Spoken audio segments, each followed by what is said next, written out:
सगळ्यात अगोदर तर गुढीपाडव्याच्या सगळ्यांना हार्दिक शुभेच्छा बरं का. आणि आता एवढ्या सगळ्या काही काय विसरणार नाही असं तर काही होणारच नाही बरं का. आता काय विसरले ते सांगतेच, पण त्या अगोदर ना सकाळ सकाळ गुढीपाडव्याची तयारी चालू होती बरं का.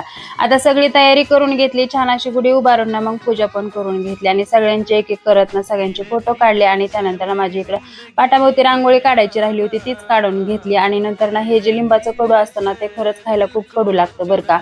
नंतर चहा झाला, आता चहा होतोय तोपर्यंत मी कुकर लावला होता, मग नंतर डाळ छान शिजली आणि नंतर ना मी भाताचा कुकर लावून घेतला होता बरं का. आणि नंतर ना मग मी पुरण परतायला घेतलं होतं. आता पुरण ते परतून झालं, नंतर वाटायला घेतलं आणि नंतर ना मग म्हणलं आता चला हे कामं चालू आहे त्यापर्यंत आपली बाकीची पण आता ही कपडे तशीच राहणार, मग मशीन लावून घेतली आणि नंतर ना मग मी लागले होते आता स्वयंपाकाला राहिलेला. आता पहिलं तर मी आमटी करून घेतली, त्यानंतर पापड्या तळायला घेतल्या होत्या. आता पापड्या तळून घेतल्या, त्याचबरोबर भजी पण करून घेतली आणि नंतर ना मग मी छान अशा टम्म फुगेपर्यंत पुरणपोळी करून घेतली होती बरं का.